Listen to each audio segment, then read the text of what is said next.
tim Yongshik dan ibunya kini bermain. Meski anggotanya tak meyakinkan, nyatanya mereka punya trik yang unik untuk memainkan salah satu permainan, sehingga berhasil menyelesaikan semua permainan itu sebelum waktu habis.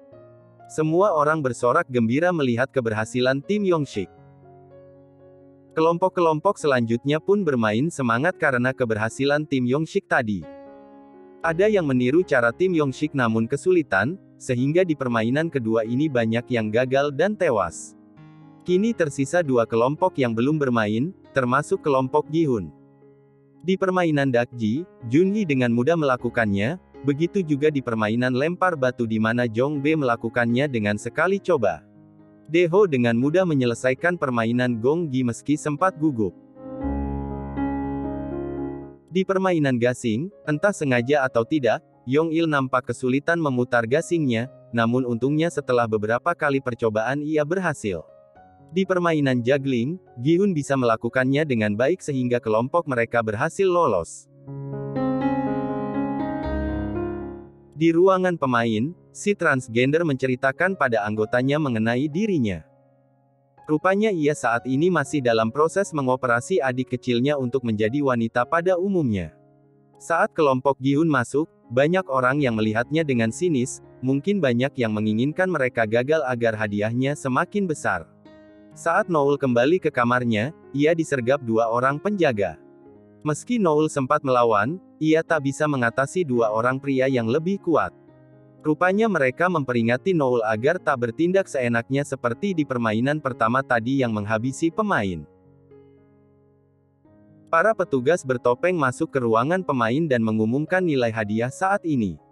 Di permainan kedua, sebanyak 110 orang tereliminasi, sehingga hadiah kini terakumulasi sebesar 20,1 miliar. Jika dibagi rata ke 255 orang yang masih bertahan, satu orang akan mendapatkan sekitar 78 juta. Banyak orang serakah yang menyayangkan sedikit yang tewas sehingga hadiahnya naik hanya sedikit. Akan dilakukan pengambilan suara lagi untuk menentukan permainan lanjut atau tidak, tentu saja petugas bertopeng mengiming-imingi semua orang dengan hadiah yang semakin besar jika lanjut. Yong-il mengklaim akan mengambil suara untuk berhenti, begitu juga dengan Dae-ho, namun justru Jong-bae terlihat ragu. Gi-hun berjanji akan membantu semua orang jika mereka keluar dari sini. Voting pun dilakukan dan masih banyak yang memilih untuk lanjut, hal ini membuat Yong-il kesal dan menasihati mereka, namun orang-orang serakah itu tak mau tahu dan hanya memikirkan uang hadiah. Mereka bilangnya masih mau main satu kali lagi, namun jika lolos ke game selanjutnya apakah mereka masih ngomong begitu?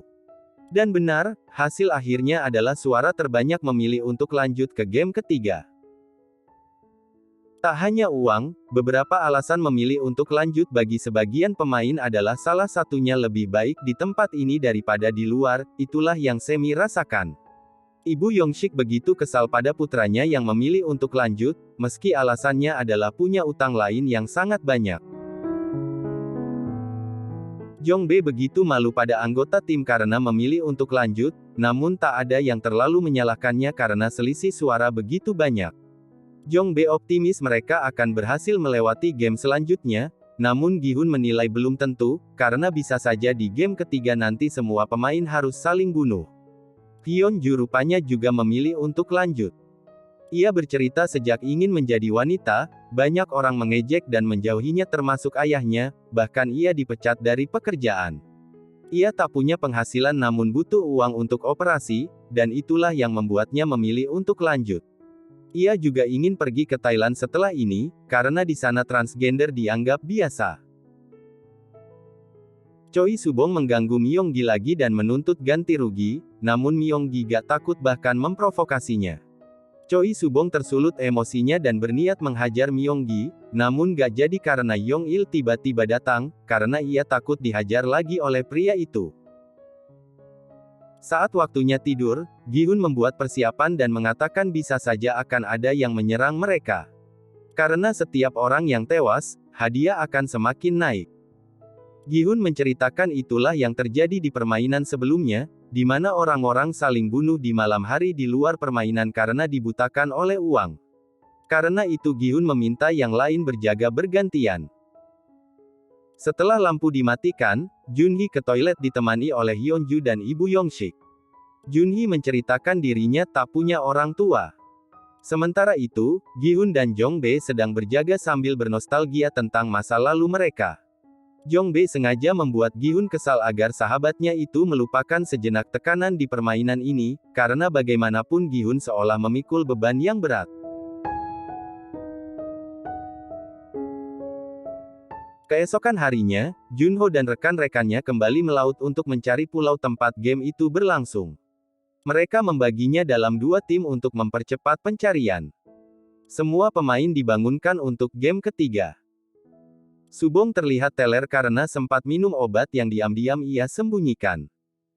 Semi sepertinya mencoba dekat pada Minsu, karena menurutnya Minsu bisa dipercaya dibandingkan yang lain. Baik prajurit bertopeng maupun pemain kini bersiap-siap. Mereka tiba di ruangan game ketiga, di mana game ketiga ini adalah permainan mencari anggota kelompok sesuai dengan jumlah yang dikatakan panitia, dan mereka harus masuk ke salah satu pintu dengan kelompoknya dalam waktu 30 detik. Gi-hun dan yang lain mengingatkan kunci dari game ini adalah tidak panik meski dalam kondisi apapun. Permainan pun dimulai, di mana pemain dikumpulkan di lingkaran tengah sambil menunggu berapa angka yang keluar. Dan disinilah episode kelima berakhir.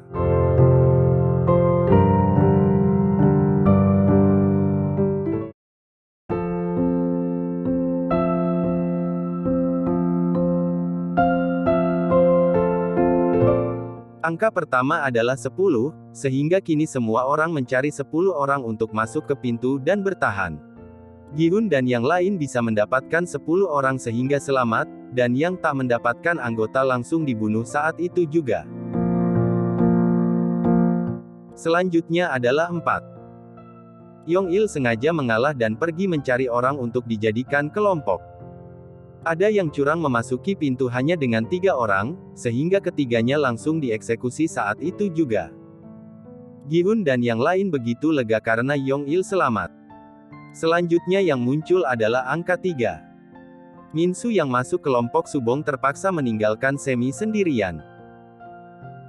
Di sisi lain, Yongshik tak sengaja meninggalkan ibunya sendirian tak punya kelompok, untungnya Gi-hun dan Yong-il mengajak ibu Yongshik sehingga wanita itu selamat. Semi nampak kecewa pada Minsu, padahal ia sebelumnya mempercayai pemuda itu. Ibu Yongshik begitu senang melihat Yongmi dan Hyunju selamat, karena ia udah menganggap keduanya anak sendiri. Yongshik terlihat merasa bersalah karena meninggalkan ibunya, namun ibunya tak mempermasalahkannya karena ia tahu Yongshik tak sengaja. Selanjutnya adalah angka 6. Semua orang berpencar mencari anggota. Hyunju dan yang lain mendapatkan anggota dan pergi menuju ke pintu, namun Yongmi bertabrakan dengan pemain lain sehingga terjatuh. Dengan sisa beberapa detik, Myonggi tiba-tiba muncul dan menutup pintunya menggantikan Yongmi. Hyunju begitu syok saat Yongmi tak mendapatkan kelompok dan berakhir tewas di depan pintu. Transgender itu begitu marah pada Myonggi karena membunuh Yongmi, namun Myonggi justru mengklaim dirinya telah menyelamatkan orang-orang itu karena waktunya tadi hampir habis. Putaran terakhir pun dilakukan, dan hasilnya adalah 2. Semua orang kini mencari pasangan untuk masuk ke pintu. Jong-bae dan Yong-il masuk ke pintu namun di sana ada satu orang bodoh yang udah masuk duluan, lalu Yong-il tanpa ragu membunuhnya agar mereka pas 2 orang dan selamat. Game ketiga pun selesai, dan para pemain kembali ke ruangan mereka. Myonggi mengajak Junhee untuk memulai hubungan mereka lagi setelah keluar dari tempat ini. Ia yakin dengan uang yang mereka dapatkan bisa digunakan untuk berinvestasi dan untung besar, namun Junhee menolak karena ia tahu Myonggi hanya butuh uang darinya. Ia ingin membesarkan bayinya sendirian dengan uang hadiahnya, daripada memberikan uang untuk mantan kekasih laknatnya itu. Kini Gi-hun dan yang lain bingung bagaimana caranya agar semua orang berhenti saat voting, karena mereka masih kalah jumlah dengan pihak yang masih ingin lanjut. Para penjaga datang dan memberi tahu jumlah hadiah pemain jika ingin berhenti sekarang adalah 356 juta. Pengambilan suara pun dilakukan dimulai dari Gi-hun dilanjut pemain lain. Meski sempat ada harapan, namun nyatanya jumlah suara adalah seri. Dan sesuai aturan awal permainan, voting akan dilakukan ulang nanti. Junho dan timnya menemukan sebuah pintu yang terekam drone, lalu mereka langsung mendatanginya karena mereka yakin itu adalah pintu menuju tempat permainan. Namun saat didekati, pintu itu meledak sehingga menewaskan satu orang satu luka-luka. Ya, pintu itu rupanya hanyalah jebakan. Meski begitu, mereka akan tetap melanjutkan pencarian. Semua orang memuji Yong-il yang menyelamatkan pihak yang ingin keluar. Mereka ingin meyakinkan pihak lain agar mau berhenti, meski itu berat karena mereka dibutakan oleh uang. Terjadi saling ejek antara kedua belah pihak yang ingin lanjut dan pihak yang ingin berhenti. Gi-hun begitu terkejut saat melihat ada garpu di gimbapnya. Di toilet, Min-su diteror oleh Choi Subong dan rekannya karena Min-su memberikan suara untuk berhenti. Myung-gi dan beberapa orang lain di pihak X udah muak dengan kelakuan Subong sehingga membela Min-su. Kita sebut saja pihak X untuk yang ingin berhenti, dan pihak O yang ingin lanjut. Choi Subong yang merasa kalah memanggil teman-temannya yang di pihak O, dan memfitnah pihak X mencoba menyerangnya. Hal ini membuat mereka ribut hingga akhirnya berakhir tawuran. Mereka saling memukul, terutama Choi Subong yang sepertinya berniat membunuh Myung-gi. Ia mencekik pria itu, namun tak disangka Myung-gi membawa garpu dan menusuk leher Choi Subong hingga tewas. Ya, garpu itu sengaja disediakan oleh panitia agar para pemain saling bunuh. Dan disinilah episode ke-6 berakhir.